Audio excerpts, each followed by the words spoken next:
আমার ভাইয়েরা বন্ধুরা আমার, এজন্যই আল্লাহ রাব্বুল আলামিন কুরআনুল কারীমের সূরা আল আরাফের 204 নং আয়াতে কারিমায় ঘোষণা করলেন, ইযা কুরিয়াল কুরআনু ফাসতামিউ লাহু ওয়া আনসিতু লাআল্লাকুম তুরহামুন।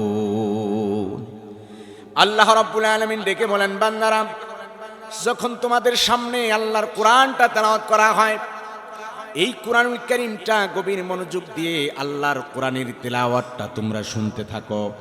ওয়া আনসিতু, আর তোমরা নীরব নিস্তব্ধ হয়ে যাও।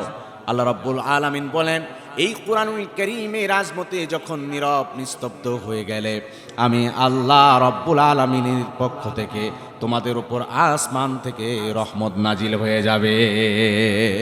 আমার ভাইয়েরা বন্ধুরা আমার, শুধু তাই নয়, এই কোরআনুল কারীম যতক্ষণ বান্দারা শুনবে, আল্লাহ রাব্বুল আলামিন সত্যিকারের ইমানদার মুমিন মুসলমানকে কোরআনের বদৌলতে ইমানের পাওয়ারটাকে বাড়ায় দিবেন।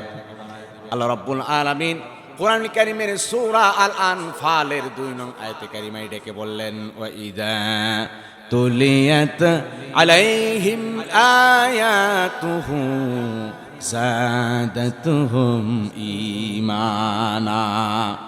আল্লাহ রাব্বুল আলামিন ডেকে বলেন, বান্দারা, সত্যিকারের ইমানদার মুমিন মুসলমান হলো তারাই যাদের সামনে আল্লাহর কোরআনটা তেলাওয়াত করা হয়।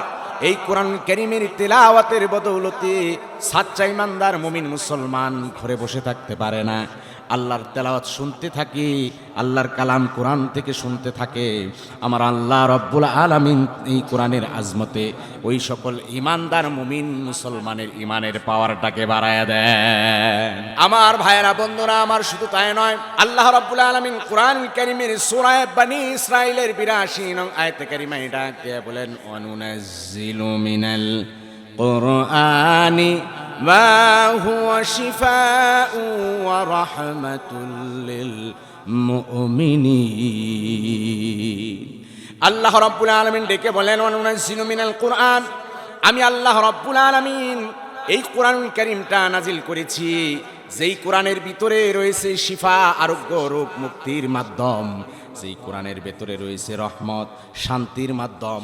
যদি কোনো ব্যক্তি অসুস্থ হয়ে যায়, আল্লাহর কোরআনুল কারীম কোরআনের এই কালামের তেলাওয়াত পড়ে ওই অসুস্থ ব্যক্তিও যদি কোরআনের সহায়তা নেয়, আমার আল্লাহ রাব্বুল আলামিন ওই রোগী ব্যক্তিকে আরোগ্যতা দান করে দিবে। শিফা ওয়া রাহমা, বাহ্যিক অসুস্থ হয়ে গেলেও কোরআনুল কারীমের মাধ্যমে আল্লাহ রাব্বুল আলামিন সুস্থ করে দিতে পারেন। আবার আত্মিক যে রোগ ব্যাধি আছে, কুফরের রোগ, শিরকের রোগ, এই সব থেকে আল্লাহ রাব্বুল আলামিন কোরআনুল কারীমের বদৌলতে পরিপূর্ণ সুস্থ সবল ইমানদার মুমিন মুসলমান হিসেবে আল্লাহ রাব্বুল আলামিন কবুল করে নেন, বলি সুবহানাল্লাহ। ওয়া রাহমাতুল লিল মুমিনিন, এবং এটা মুমিনদের জন্য রহমত, প্রশান্তির কারণ। অশান্তির আগুনে দাউ দাউ করে জ্বলছেন, অন্তরের ভিতরে শান্তি কাজ করছে না, আল্লাহর কোরআনটা খুঁড়ে পড়েন, কোরআনের তেলাওয়াত শুনতে থাকেন, আল্লাহ সুবহানাহু ওয়া তাআলা হৃদয়ের ভিতরে, অন্তরের ভিতরে কোরআনের আজমতে শান্তির ফোয়ারা জারি করে দিবেন।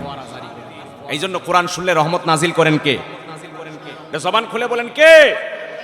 এই কোরআন শুনলে ইমানের পাওয়ার বাড়ায় দেন কে? অসুস্থতা থেকে মুক্তি দান করেন কে? তাহলে ওই কোরআনের কাছে আমাদের ফিরে আসা দরকার আছে না নাই? জবান খুলে বলতে হবে, আছে না নাই?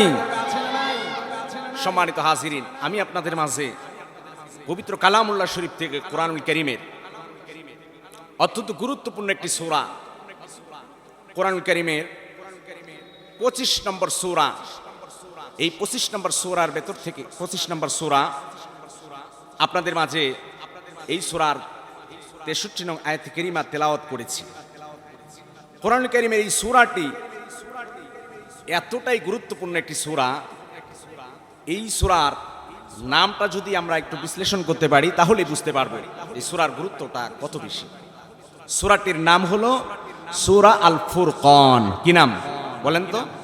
ফুরকান। কোরআনুল কারীমের 25 নম্বর সূরা। মোট সূরা কয়টা কোরআনে? এই কোরআনে মোট সূরা কয়টি আছে? 114টি। এর ভিতর থেকে 25 নম্বর সূরা, সূরা আল ফুরকান। ফুরকান শাব্দিক অর্থ হচ্ছে সত্য এবং মিথ্যার মাঝে পার্থক্যকারী।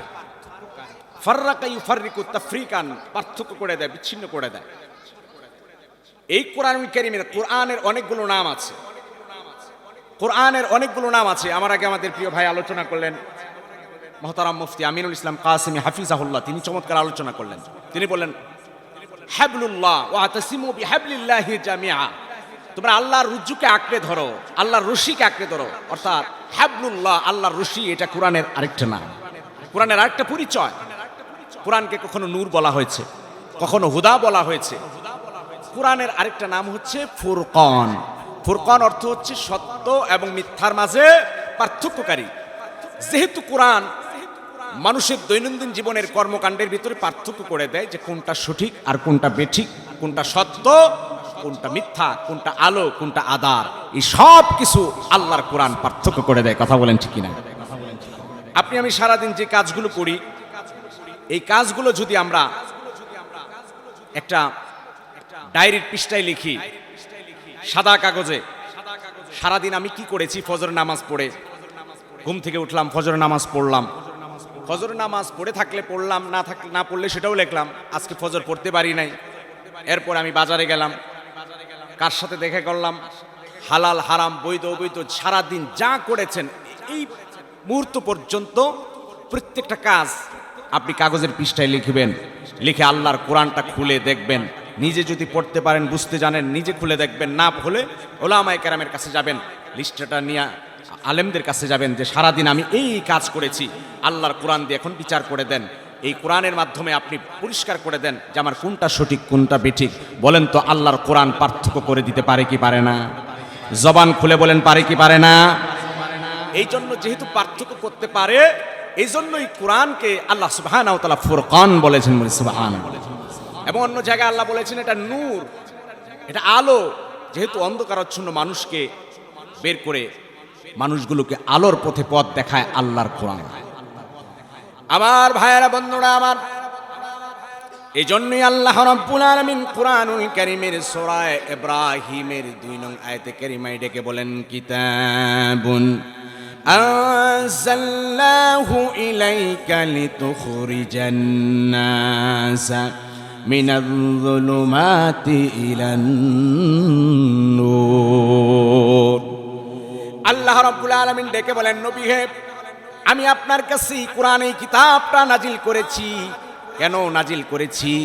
লিতুখরিজান নাসা মিনাজ যুলুমাতি ইলান নূর, যাতে করে আপনি মানুষগুলোকে বের করে আনতে পারেন যুলুমাত থেকে, মানুষগুলোকে অন্ধকার থেকে বের করে আনতে পারেন, শিরিক কুফরের গুমরাহি আর অন্ধকারাচ্ছন্ন জাতি থেকে মানুষকে বের করে করে আলোর পথে পথ দেখাতে পারেন। সিরাতাম মুস্তাকিমা, সরল সঠিক সিরাতুল মুস্তাকিমের দিকে যেন আপনি পথ দেখাতে পারেন। এই জন্যই আমি আল্লাহ রাব্বুল আলামিন এই কোরআনুল কারীম নাজিল করে দিয়েছি। আমার ভাইয়েরা, বন্ধুরা আমার, সূরা আল ফুরকানের এই 63 নং আয়াতে কারিমা থেকে নিয়ে সামনের আয়াতগুলোতে আল্লাহ রাব্বুল আলামিন সত্যিকারের ঈমানদার মুমিন মুসলমানদের জন্য আল্লাহ রাব্বুল আলামিন বেশ কিছু বৈশিষ্ট্যের কথা আলোচনা করেছেন। ওই বৈশিষ্ট্যগুলো যদি আপনার আমার ব্যক্তি জীবনে যদি বাস্তবায়ন করতে পারি, আল্লাহ রাব্বুল আলামিন এই গুণগুলোর কারণে আপনার আমার নামটা তার পেয়ারা বান্দা বান্দীদের দপ্তরে লিখে দিবে। আল্লাহর আরশ আজিমে লৌহে মাহফুজের কাছে একটা দপ্তর আছে, নাম ফলক আছে, নেম প্লেট আছে। সেখানে আল্লাহ সুবহানাহু ওয়া তাআলা তার পেয়ারা বান্দা বান্দীদের নামগুলো তালিকাভুক্ত করে রাখেন। আল্লাহ যাদেরকে পছন্দ করেন, এই বিশেষ গুণগুলো যদি আমাদের বাস্তব জীবনে আমরা প্রয়োগ করতে পারি, আল্লাহ সুবহানাহু ওয়া তাআলা আপনার আমার নামটাও ওই বিশেষ নেম প্লেটে আল্লাহ রাব্বুল আলামিন খোদাই করে রাখবেন বলি সুবহানাল্লাহ। তাদেরকে বলা হয় ইবাদুর রহমান। তাদেরকে কি বলা হয়? ইবাদুর রহমান। এবাদ হচ্ছে আব্দুন এর বহুবচন, আব্দুনের বহুবচন। আব্দ মানে হচ্ছে দাস, গোলাম। এবাদ বহুবচন মানে গোলামেরা, দাসেরা। ইবাদুর রহমান, রহমানের বান্দা। রহমান হচ্ছে আল্লাহ সুবহানাহু ওয়া তাআলার সিফাতি গুণবাচক যতগুলো নাম আছে তার ভিতরে রহমান একটা অন্যতম একটা নাম। যেমন বিসমিল্লাহির রহমানির রহিম, রহমান এটাও আল্লাহর গুণবাচক নাম, রহিম এটাও আল্লাহর গুণবাচক নাম। তো ইবাদুর রহমান অতিশয় দয়ালু দয়াবান আল্লাহ সুবহানাহু তাআলার বান্দা কারা, তাদের পরিচয় আল্লাহ সুবহানাহু তাআলা তুলে ধরছেন। আমার ভাইয়েরা, বন্ধুরা আমার, এই জন্য আল্লাহ রাব্বুল আলামিন ডেকে বলেন, وعباد الرحمن الذين يمشون على الأرض هونا। অতিশয় দয়ালু দয়াবান আল্লাহ রাব্বুল আলামিনের বান্দা হলো তারাই, আল্লাযীনা ইয়ামশুনা আলাল আরদি হাওনা, যারা জমিনের ভেতরে শান্তভাবে চলে, যারা জমিনের ভদ্রভাবে চলে, যারা অহংকার করে না, যারা বড়াই করে না। আল্লাহ রাব্বুল আলামিন তাদের নামটা আল্লাহর পেয়ারা বান্দা বান্দীদের দপ্তরে লিখে দেন। ইয়ামশুনা আলাল আরদি হাওনা, যারা জমিনে শান্তভাবে চলে, ভদ্রভাবে চলে, যারা বড়াই করে না, অহংকার করে না, যারা জমিনের ভিতরে শান্তভাবে চলে। হাদিসে কুদসির ভাষায় রাসূলুল্লাহ সাল্লাল্লাহু আলাইহি ওয়াসাল্লাম বলেন, আল্লাহ রাব্বুল আলামিনের বাণী, আল কিবরিয়াউ রিদাই, আল্লাহ বলেন অহংকার হলো আমার চাদর। এই অহংকারের চাদর নিয়ে টানা হেসরা করো না। অহংকার করতে পারে কেবলমাত্র একমাত্র আল্লাহ সুবহানাহু তাআলা। কথা বলেন ঠিক কিনা? এই জন্য বড়াই করার কোনো মানুষ, বনি আদম, সে অহংকার করতে পারে না, বড়াই করতে পারে না। জমিনে চলবে একেবারে শান্তভাবে, সাবধানে পা ফেলবে। রাসূল সাল্লাল্লাহু আলাইহি ওয়াসাল্লাম এমন ভাবে হাঁটতেন, শামাইলে তিরমিজির বর্ণনায় এসেছে, কান্নামা ইয়ানহাত্তু মিনাস সাবাব। রাসূলুল্লাহ সাল্লাল্লাহু আলাইহি ওয়াসাল্লাম জমিনে এতটাই শান্তভাবে হাঁটতেন, সমতল ভূমিতেও এত শান্তভাবে হাঁটতেন যেন তিনি কোনো উঁচু টিলা থেকে নামতেছেন। একটু উঁচু জায়গা, উঁচু টিলা থেকে যদি নামতে হয় কত সাবধানে পা ফেলতে হয়, কারণ যে কোনো পিছলে পড়ে যেতে পারে। অনেক উঁচু জায়গা, অনেকের বাড়ি থেকে, গ্যারেজ থেকে নামতে, ঢালুর দিকে নামতে গেলে আস্তে আস্তে টিপ টিপ করে পা ফেলতে হয়।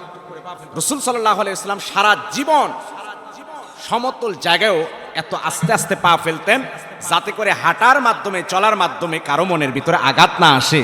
রাসূলুল্লাহ সাল্লাল্লাহু আলাইহি ওয়াসাল্লাম এতটা শান্ত স্বভাবের, এতটা শান্ত মেজাজে জমিনে চলতেন। বলেন, রাসূল সাল্লাল্লাহু আলাইহি ওয়াসাল্লামের ওই সুন্নত, ওই আদর্শ আমাদের ব্যক্তি জীবনে বাস্তবায়ন করা দরকার আছে না নাই? জবান খুলে বলেন, আছে না নাই? অথচ আজকে আমাদের চলাফেরা কেমন? আমার জনবল আছে, আমি মানুষকে পাত্তাই দিই না। আমার সাভারে ব্যাংক কলোনিতে 3টা বাড়ি আছে, 2টা বাড়ি আছে, আমি প্রতিবেশীকে প্রতিবেশী মনে করি না। আমি বাড়িওয়ালা তো ভাড়াটিয়াদেরকে কিছুই মনে করি না। কথা বলেন ঠিক কিনা? বলেন, আল্লাহর জমিনে কে বাড়িওয়ালা, কে ভাড়াটিয়া? ওই যে আপনার আমার জন্য কবরে জিন্দেগি অপেক্ষা করছে, ওই কবর দেশে কে রিকশাওয়ালা, কে বাজারওয়ালা, কে বাড়ি গাড়ি সম্পদ প্রাচুর্যের মালিক, ওই অন্ধকার কবর দেশে কোনো তারতম্য হবে না, কোনো পার্থক্যই হবে না। কথা বলেন ঠিক কিনা? আমার ভাইয়েরা, বন্ধুরা আমার, এই জন্য জমিনে বড়াই করা যাবে না, অহংকার করা যাবে না। আরে বন্ধুরে আমার, কেনই বা বড়াই করি? আল্লাহ রাব্বুল আলামিন ডাক দিয়ে বলেন, হাল আতা আলাল ইনসানি হিনুম মিনাদ দাহরি লাম ইয়াকুন শাইআম মাযকুরা। এহে মানুষ, কেন এত বড়াই করো? আল্লাহ রাব্বুল আলামিন বলেন, হাল আতা আলাল ইনসানি হিনুম মিনাদ দাহর, মানুষের জীবনে কি এমন মুহূর্ত যায় নাই? মানুষের জীবনে কি এমন মুহূর্ত, এমন ক্ষণ কি অতিবাহিত হয় নাই? লাম ইয়াকুন শাইআম মাযকুরা, সে উল্লেখযোগ্য কোনো বস্তুই ছিল না, তার নাম গন্ধ কেউ জানতো না। যার বয়সটা 30 বছর, এই মাহফিলে যার বয়সটা 30 বছর, চিন্তা করে দেখেন, 30 বছর ধরে আপনি এই ব্যাংক কলোনিতে বসবাস করেন, এই সাভারে আপনি থাকেন, কিন্তু 30 বছর পিছনে চলে যান, এই সোসাইটিতে আপনার কোনো নাম গন্ধ ছিল না, কেউ আপনাকে চিনতো না। 50 বছর ধরে যিনি ব্যাংক কলোনিতে থাকেন, 50 বছর আগে আপনি চলে যান, এই 50 বছর আগে আপনার নাম গন্ধ এলাকায় ছিল না, কেউ আপনাকে চিনতো না, জানতো না। আল্লাহ বলেন, কেন তো বড়াই করো? সুতরাং বড়াই করা যাবে না, আল্লাহর জমিনে শান্তভাবে চলতে হবে। যারা আল্লাহর জমিনে শান্ত ভদ্রভাবে চলবে, আল্লাহ রাব্বুল আলামিন তাদের নামটা তার পেয়ারা বান্দা বান্দীদের দপ্তরে লিখে দিবেন। 1 নম্বরে হলো যারা জমিনে শান্তভাবে চলে। 2 নম্বর, আল্লাহ রাব্বুল আলামিন ডেকে বলেন, ওয়া ইযা খাতাবাহুমুল জাহিলুনা ক্বালু সালামা। আল্লাহর পেয়ারা বান্দা বান্দি হলো তারাই খাতাবাহুমুল জাহিলুন, অজ্ঞ মূর্খরা অবিশ্বাসীরা যখন আল্লাহর বান্দাদেরকে সম্বোধন করে ডাকে, তিরস্কার করে কোনো ধরনের প্রশ্ন করে জর্জরিত করতে চায়, আল্লাহর পেয়ারা বান্দা বান্দিরা বলে কালু সালামা, তোমার উপর শান্তি বর্ষিত হোক, তোমার সাথে ঝগড়ায় লিপ্ত হওয়ার আমার কোনো সময় নাই, আমি আল্লাহর ঘর মসজিদে যাওয়ার জন্য তৈয়ার হয়ে আছি, আমি আল্লাহর হুকুম মানার জন্য নিজেকে প্রস্তুত করে দিয়েছি, ভাই তোমার সাথে আমার ঝগড়ার টাইম নাই, সালামা তোমার উপর শান্তি বর্ষিত হোক। ঝগড়ায় লিপ্ত না হয়ে যেই বান্দা বান্দিটা শান্তির বার্তা ছড়িয়ে দেয়, আমার আল্লাহ রব্বুল আলামিন তার নামটা তার পেয়ারা বান্দা বান্দিদের দপ্তরে লিখে দেন। কালু সালামা, তোমার সাথে আমার ঝগড়া করার সময় নাই। আমার যুবক বন্ধুরা, পর্দার অন্তরালের মায়েরা, আমার মুরব্বী বাবাজিরা, আমাদের সমাজে আমরা যখন দিনের পথে চলতে চাই, কিছু মানুষ যখন ইসলামের পথে চলতে চায়, তার সমাজ তার বন্ধু তাকে কখনো কখনো তিরস্কার করতে থাকে। কথা বলেন ঠিক কিনা? যুবক পরিবর্তন হয়েছে, আল্লাহর ঘর মসজিদে যাওয়ার জন্য বন্ধু মহলের আড্ডা থেকে উঠে আল্লাহর ঘর মসজিদে যাবে, আরো 2-4 বন্ধু তাকে পিছনে টেনে নিবে, তার জামা টেনে ধরবে। কথা বলেন ঠিক কিনা? বলে এখনই কি নামাজ পড়ার বয়স হয়েছে নাকি? আরে এত নামাজ পড়ে ধনী হলো কে? এই কথা বলে কি বলে কিনা? এখনই তোর নামাজের বয়স হয়েছে নাকি? এই কথা বলে তিরস্কার করবে, পেছন দিকে টানবে। ওই ভাইকে বলবেন সালামা, তোমার উপর আল্লাহ রহম করুক, তোমার সাথে আমার ঝগড়ায় লিপ্ত হওয়ার টাইম নেই। তবে অন্যায় দেখলে, সমাজের ভেতরে অপরাধ দেখলে, অন্যায় দেখলে বাধা দেওয়া দরকার আছে না নাই? কথা বলেন আছে না নাই? রাসূল বলেন মান রাআ মিনকুম মুনকারান, তোমাদের ভিতর থেকে কেউ যদি শরীয়ত বহির্ভূত কাজ দেখে, ফালিগাইয়িরহু বিয়াদিহি, সে হাত দ্বারা পরিবর্তন করবে। ফাইন লাম ইস্তাতি ফাবিলিসানি, হাত দ্বারা পরিবর্তন করতে না পারলে অন্তত মুখে বলে পরিবর্তন করবে, যেটা হারাম, এটা অন্যায়, এটা ইসলাম সমর্থন করে না, মুখে বলে দিবে। ফাইন লাম ইস্তাতি, এতটুকু বলার তাকত যদি না থাকে, ফাবি কালবিহি, সে অন্তর দ্বারা শুধু ঘৃণা করবে তা নয়, পরিকল্পনা করবে কিভাবে সমাজ থেকে অপরাধ দূর করা যায়, কিভাবে অন্যায়টাকে দূর করা যায়, সে পরিকল্পনা করবে, চিন্তা করবে। যালিকা আযআফুল ঈমান, রাসূলুল্লাহ সাল্লাল্লাহু আলাইহি ওয়াসাল্লাম বলেন এটা হলো ঈমানের সর্বনিম্ন স্তর। এতটুকু আমাদের ভিতরে থাকা দরকার। কথা বলেন ঠিক কিনা? আমার ভাইয়েরা, বন্ধুরা আমার, আল্লাহর পেয়ারা বান্দা বান্দিদের 1 নম্বর বৈশিষ্ট্য হলো যারা জমিনে কোনো ধরনের বড়াই করে না, অহংকার করে না, শান্তভাবে জমিনে চলে। 2 নম্বর হলো যারা ঝগড়ায় লিপ্ত হয় না। 3 নম্বর আল্লাহ রাব্বুল আলামিন তার পেয়ারা বান্দা বান্দিদের বৈশিষ্ট্যের কথা ঘোষণা করলেন। আল্লাহ রাব্বুল আলামিন ডাক দিয়ে বলেন ওয়াল্লাযীনা ইয়াবিতুনা লিরাব্বিহিম সুজ্জাদাও ওয়া কিয়ামা। আল্লাহ রাব্বুল আলামিন ডেকে বলেন ওয়াল্লাযীনা ইয়াবিতুনা লিরাব্বিহিম সুজ্জাদাও ওয়া কিয়ামা।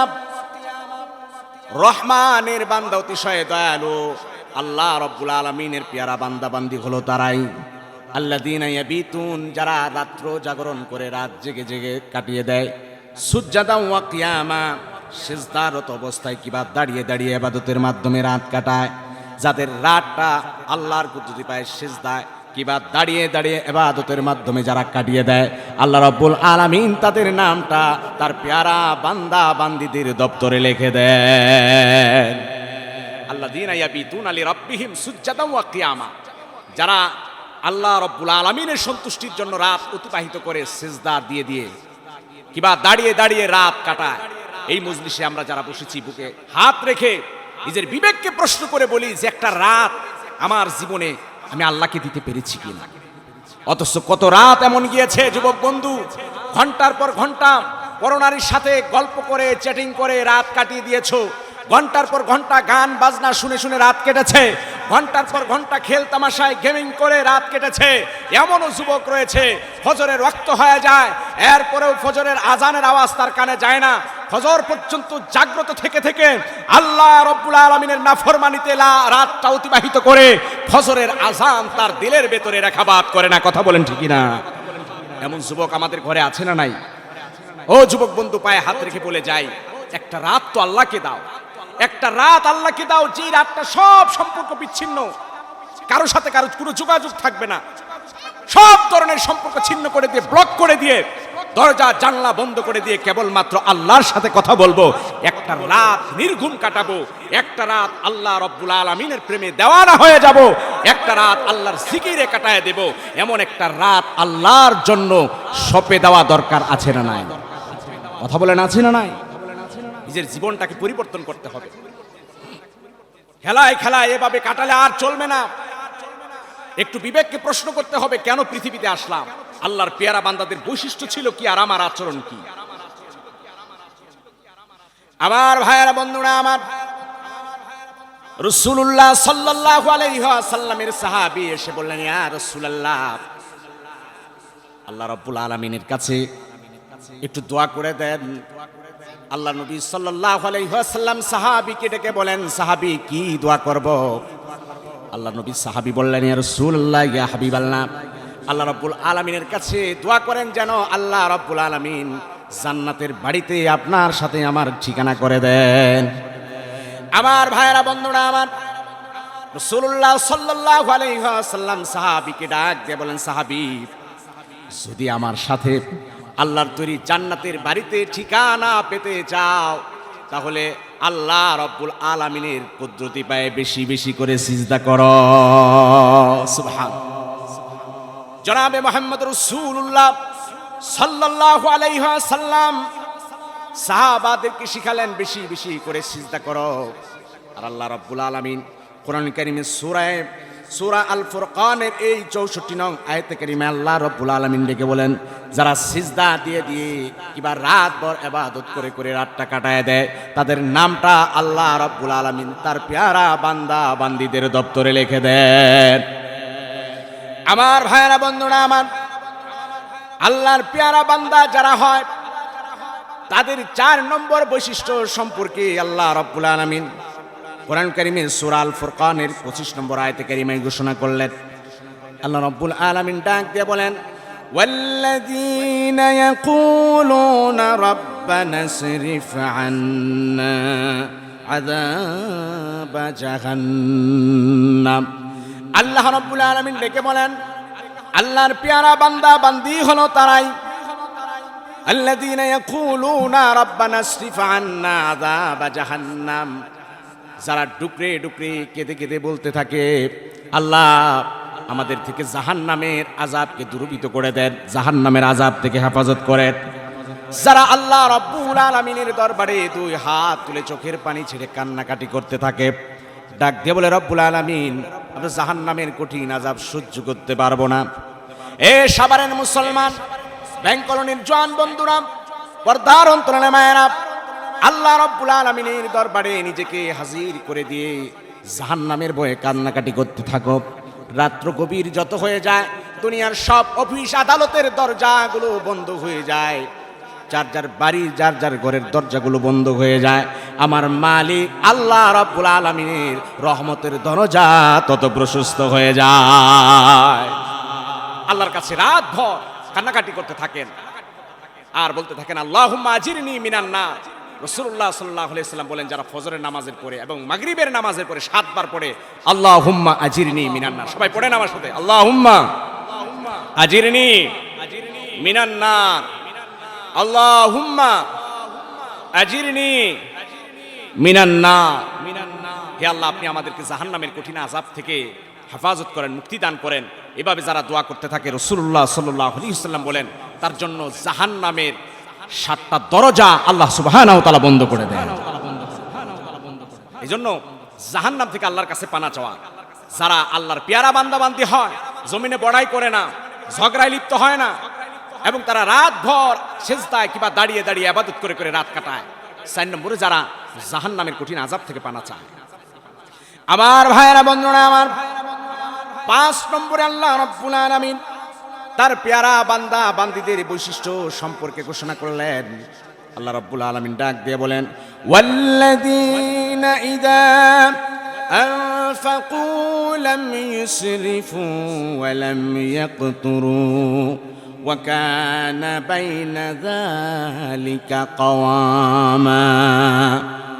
আল্লাহ রাব্বুল আলামিন ডেকে বলেন, আল্লাযীনা ইযা আনফাকু, যারা খরচ করে, যারা ব্যয় করে, লাম ইসরিফু, ব্যয়ের সময় তারা কোনো ধরনের অপচয় করে না।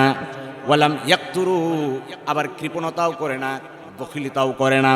যারা মিতব্যয়ী হয়, ও কানা বাইনা যালিকা কাওয়ামা, যারা কৃপণতাও করে না, আবার যারা অপচয় করে না, এত বইয়ের মাঝে যারা অবস্থান করে, যারা মিতব্যয়ী হয়, আল্লাহ রাব্বুল আলামিন তাদের নামটা আল্লাহর পেয়ারা বান্দা বান্দিদের দপ্তরে লিখে দেয়। যারা মিতব্যয়ী হয়, অপচয় করে না। বলেন আমাদের সমাজে অপচয় আছে না নাই? কথা বলেন, অপচয় আছে না নাই? আমরা এক একটা অনুষ্ঠানকে কেন্দ্র করে অপচয় করি। অর্থের অপচয় হয়, খাবারের অপচয় হয়, এত পরিমাণ খাবারের অপচয় হয় এক একটা বিবাহের অনুষ্ঠানে। অথচ কত মানুষ না খেয়ে পড়ে থাকে রাস্তাঘাটে, প্রতিবেশী আশেপাশের অনেক মানুষ ভুখা রাত কাটায়, না খেয়ে রাত কাটায়। আর আমার বাড়িতে আয়োজন করে ভোগ বিলাসের আয়োজন হয়, সবকিছুর ব্যবস্থা হয়। দিন শেষে যে পরিমাণ খাবার খাওয়ানোর ইন্তজাম হয়, যে পরিমাণ মানুষ খায়, তার চেয়ে বহু গুণের খাবার নষ্ট হয়ে যায় অনেক অনুষ্ঠানগুলোতে। কথা বলেন ঠিক কিনা? তার অপচয় রোধ করতে হবে, বিলাসিতা করা যাবে না। ওয়ালাম ইয়াকতুরু, আর যারা কৃপণতাও করে না, যারা হালাল প্রয়োজনটাও পুরা করে না, এমন কৃপণ মানুষ সমাজ আছে না নাই? হালাল চাহিদা, শরীয়ত সম্মত প্রয়োজন, স্ত্রী সন্তানের হালাল প্রয়োজন পুরা করতে হবে। রাসূল সাল্লাল্লাহু আলাইহি সাল্লাম বলেন যে তুমি যদি তোমার বিবিকে এক লুকমা খাবারেরও ব্যবস্থা করে দাও, তোমার সন্তানের একটা পোশাকেরও ব্যবস্থা করে দাও, আল্লাহ সুবহানাহু তাআলা এই সন্তানের পেছনে খরচ করা কিংবা বিবির পেছনে খরচ করাটা, এটা আল্লাহ রাব্বুল আলামিন তোমার আমলনামায় সাদকার সওয়াব হিসেবে কবুল করে নেবেন। সুবহানাল্লাহ। এজন্য হালাল চাহিদা, সন্তানের হালাল চাহিদাটা পূরণ করতে হবে, বিবির হালাল চাহিদা পূরণ করতে হবে। কৃপণতার সুযোগ নাই।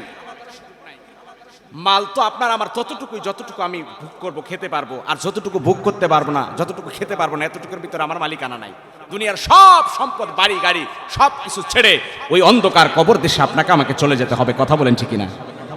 অথচ সম্পদের মায়া আপনাকে আমাকে এত পেয়ে বসেছে, আখেরাতকে আপনি আমি ভুলে গেছি। কথা বলেন ঠিক কিনা? আবার ভাইয়েরা, বন্ধুরা আমার, আল্লাহ রাব্বুল আলামিন ডেকে বলেন, বাল তুসিরুনাল হায়াতাদ দুনিয়া ওয়াল আখিরাতু খায়রুন ওয়া আবাকা। বরং তোমরা পার্থিব জীবনটাকেই প্রাধান্য দিলে। আল্লাহ রাব্বুল আলামিন বলেন, আখিরাতের বাড়ি হলো শ্রেষ্ঠ বাড়ি, আখিরাতের জিন্দেগি হলো আসল বাড়ি।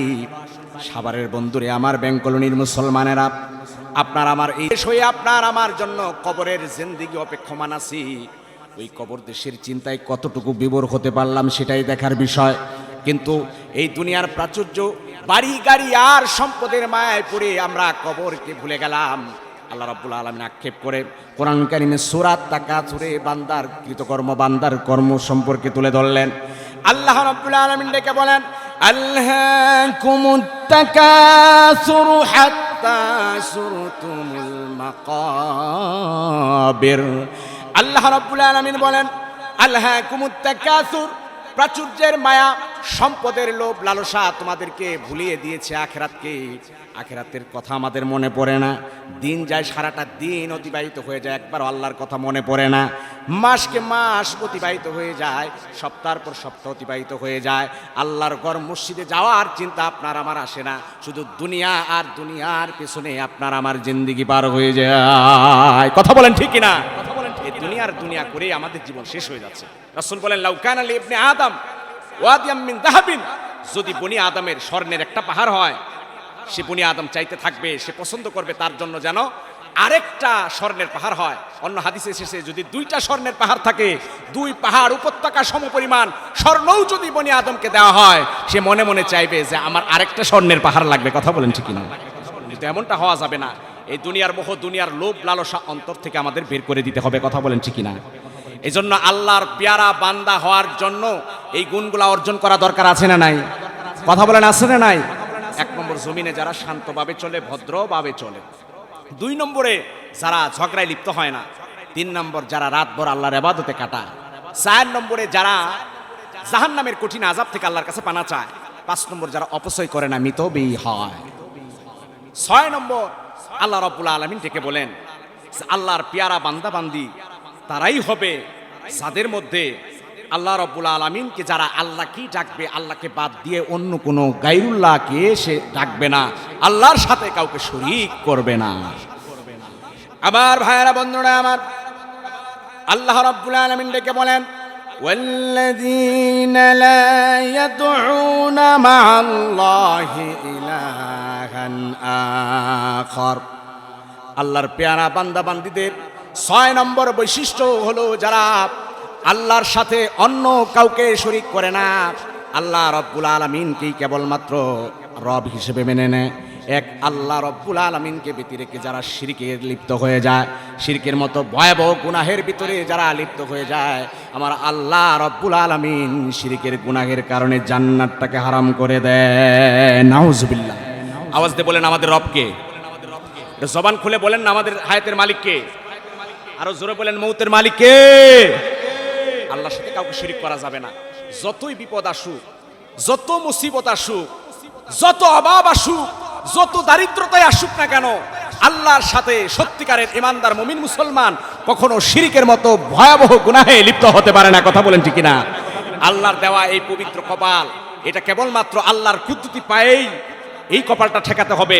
কোন মাজারে, কোন মন্দিরে, কোন গায়রুল্লাহর সামনে আল্লাহর দেওয়া এই কপালটা ঠেকানো যাবে না। কথা বলেন ঠিক না? আমার ভাইরা, তাওহীদের পথে, ঈমানের পথে যদি আপনি আমি চলতে যাই, তাওহীদের পথে যদি আপনি আমি নিজেকে পরিচালিত করতে চাই, আপনার সমাজ আপনাকে বাধা দিবে, আপনার রাষ্ট্র আপনাকে বাধা দিবে। কথা বলেন ঠিক না? আমার ভাইরা, রাসূলুল্লাহ সাল্লাল্লাহু আলাইহি ওয়াসাল্লামের সাহাবী হযরতে আসিম রাদিয়াল্লাহু তাআলা আনহু, হযরতে খুবাইব রাদিয়াল্লাহু তাআলা আনহু এবং হযরতে যায়েদ বিন তাসিনা রাদিয়াল্লাহু তাআলা আনহু, এই তিনজন সাহাবীকে গ্রেফতার করা হলো। বনী লিহিয়ান গোত্রের লোকেরা গ্রেফতার করে মক্কায় বিক্রি করে দিল। মক্কায় বিক্রি করে দেওয়ার পরে আবু সুফিয়ান হযরতে খুবাইব রাদিয়াল্লাহু তাআলা আনহুকে গ্রেফতার করলেন। আবু সুফিয়ান সিদ্ধান্ত নিল, বদরের যুদ্ধে বড় বড় কাফেরদেরকে হত্যা করা হয়েছে, বদরের যুদ্ধে বড় বড় কাফের নেতাদেরকে কতল করা হয়েছে, এটার প্রতিশোধ নিতে হলে মুসলমানদেরকে গ্রেফতার করে জনসম্মুখে তীর মেরে, বর্ষা মেরে যদি হত্যা করা যায়, এই মৃত্যু যন্ত্রণা যদি আমরা এটা দেখে উল্লাস করি, তাহলে আমাদের কলিজা ঠান্ডা হবে। এই চিন্তা আবু সুফিয়ান করল। আমার ভাইয়েরা বন্ধুরা আমার, হযরত খুবাইব রাদিয়াল্লাহু তাআলা আনহুকে গ্রেফতার করা হলো, টেনে হিসরে তানিম নামক জায়গায় নিয়ে যাওয়া হবে। এই সময় আবু সুফিয়ান ডাক দিয়ে বলে, রে খুবাইব, তোমাকে মৃত্যুদণ্ড দেয়া হবে, এই মুহূর্তে তোমার কোনো শেষ চাওয়া আছে নাকি? আল্লাহর নবীর সাহাবী হযরতে খুবাইব রাদিয়াল্লাহু তাআলা আনহু ডাক দিয়ে বলেন, আল্লাহর দুশমনেরা শোনো, এই সময় দুনিয়ার আমার কোনো চাওয়া নাই, আমি কেবলমাত্র আমার মালিক আল্লাহ রাব্বুল আলামিনের দরবারে 2 রাকাত নামাজ পড়ে রুনা জারি করতে চাই। আমার ভাইয়েরা বন্ধুরা আমার, হযরত খুবাইব রাদিয়াল্লাহু তাআলা আনহু অতি সংক্ষেপে স্বাভাবিকভাবে 2 রাকাত নামাজ আদায় করলেন। ডাক দিয়ে বলেন, আল্লাহর দুশমনেরা, তোমরা হয়তো ভাববে খুবাইব মৃত্যুর বয়ে নামাজটাকে লম্বা করে দিয়েছি, এই আশঙ্কায় অপবাদ দিবে বলে আমি খুবাইব নামাজকে লম্বা করি নাই, কারণ আমি খুবাইব মৃত্যুকে আলিঙ্গন করে শাহাদাতের অমীয় সুধা পান করার জন্য তৈয়ার আছি। আমার ভাইয়েরা বন্ধুরা আমার, ঘটনা অনেক লম্বা, সংক্ষেপে বলে যাই। আল্লাহ নবীর এই পেয়ারা সাহাবী হযরত খুবাইব রাদিয়াল্লাহু তাআলা আনহু 2 রাকাত নামাজ পড়ে রুনা জারি করলেন, কান্নাকাটি করলেন, আল্লাহ রাব্বুল আলামিনের কাছে ফরিয়াদ জানালেন। ডাক দিয়ে বলেন, আল্লাহুম্মা হসিহিম আদাদা, আয় আল্লাহ, আপনি এদেরকে গুনে গুনে রাখেন, আমার সাথীদেরকে তীর মেরে মেরে আপনার দুশমনেরা হত্যা করে দিয়েছি, আয় আল্লাহ, আপনি এদের বিচার করবেন। আল্লাহর দরবারে তিনি বিচার দিলেন। এইবার হযরতে খুবাইব রাদিয়াল্লাহু তাআলা আনহুকে বেঁধে নিয়ে তানিম নামক জায়গায় নেওয়া হবে। আবু সুফিয়ান ডাক দেয়া বলেন, খুবাইব, এই মুহূর্তে তোমার জন্য একটা সুযোগ আছে, তুমি তোমার পরিবারের কাছে ফেরত যেতে পারবে, তুমি তোমার বিবি সন্তান নিয়ে তুমি ভালো থাকতে পারবে, নিশ্চিন্তায় জীবন যাপন করতে পারবে। এর বিনিময়ে আব্দুল্লাহর ছেলে মুহাম্মদকে কতল করা হবে, এর বিনিময়ে তাকে মৃত্যুদণ্ডে দণ্ডিত করা হবে। তুমি কি এতে রাজি আছো নাকি? আমার ভাইয়েরা বন্ধুরা আমার, আল্লাহর নবীর সাহাবী হযরত খুবাইব রাদিয়াল্লাহু তাআলা আনহু ডাক দিয়া বলেন, রে আল্লাহর দুশমনেরা, আমার হাবিব সাল্লাল্লাহু আলাইহি ওয়াসাল্লামকে কতল করা তো দূরের কথা, আমি খুবাইব আরামে আয়েশে জীবন যাপন করব, আর এর বিনিময়ে আমার হাবিব সাল্লাল্লাহু আলাইহি সাল্লামের গায়ে কোনো কাটার আঘাত লাগবে, আমি খুবাইব কখনোই তা মেনে নিতে পারবো না। আমার ভাইয়েরা বন্ধুরা আমার, আল্লাহ নবীর এই সাহাবী হযরত খুবাইব রাদিয়াল্লাহু তাআলা কে তানিম নামক জায়গায় নিয়ে যাওয়া হলো। তানিম নামক জায়গায় নিয়ে খেজুর গাছের সাথে বেঁধে নেওয়া হলো। দূর থেকে প্রশিক্ষণপ্রাপ্ত তীরন্দাজ যুবককে ডাকা হলো। প্রশিক্ষণপ্রাপ্ত তীর নিক্ষেপকারী যুবকেরা এসে হযরতে খুবাইব রাদিয়াল্লাহু তাআলার কলিজা বরাবর তীর ছুটতে লাগলো। আল্লাহর নবীর এই প্যারা সাহাবী চাইলে দুনিয়াকে গ্রহণ করতে পারেন, ইমানকে বিলীন করে দিয়ে তাদের সাথে আতাত করতে পারতেন, কিন্তু নবীজির এই পেয়ারা সাহাবী জীবনটা বিলীন করে দিলেন। শাহাদাতের অমীয় সুধা পান করলেন, মৃত্যুকে আলিঙ্গন করলেন, তারপরেও তাওহীদের পথ থেকে, ইমানের পথ থেকে বিচ্যুত হলেন না। সুবহানাল্লাহ। সুতরাং আমাদেরকে তাওহীদের পথে থাকতে হবে। ইমানের পথে বিপদ আসবে, জেল জুলুম আসবে, বাধা বিপত্তি আসবে, সকল বাধা পিছনে ফেলে যারা তাওহীদের পথে থাকবে, আর যারা আল্লাহর সাথে কোনো শিরিক করবে না, ইসলামের পথে নিজেকে নিবেদিত করে দিবে, আল্লাহ সুবহানাহু তাআলা তাদের জন্য জান্নাতুল ফেরদাউস রেখে দিয়েছেন, বলি সুবহানাল্লাহ। সুতরাং ওই আল্লাহর সাথে কাউকে শিরিক না করে কেবলমাত্র আল্লাহ রাব্বুল আলামিনের গোলামি করা দরকার আছে না নাই? এক আল্লাহর গোলামি করে আজীবন আমৃত্যু আল্লাহর পথে থাকতে চাই কারা কারা তৈরি আছে? দুটি হাত তুলে দেখায়। লিল্লাহে তাকবীর। আল কোরআনের আলম, কোরআন আছে যেখানে, সুন্নাহ আছে যেখানে, আলেম উলামা যেখানে, লিল্লাহে তাকবীর। আমার ভাইরা, কোরআনুল কারীমে সূরা আল ফুরকানের 63 আয়াত থেকে নিয়ে শেষ পর্যন্ত 12টি বৈশিষ্ট্যের কথা রয়েছে। সময় সংক্ষিপ্ত থাকায় আমি আপনাদের মাঝে শুধুমাত্র 6টি বৈশিষ্ট্যের কথা বললাম। এই অভ্যাসগুলো, এই বৈশিষ্ট্যগুলো থাকলে কি কি লাভ, আরও কি কি পুরস্কার আল্লাহ রাব্বুল আলামিন রেখে দিয়েছেন, সেই আলোচনাও সামনে রয়ে গিয়েছে। আল্লাহ সুবহানাহু ওয়া তাআলা যতটুকু আলোচনা করলাম এখান থেকে শিক্ষা গ্রহণ করে আমাদের জীবনকে সুন্দরভাবে সাজানোর আল্লাহ রাব্বুল আলামিন তৌফিক দান করে সকলে বলে আমিন।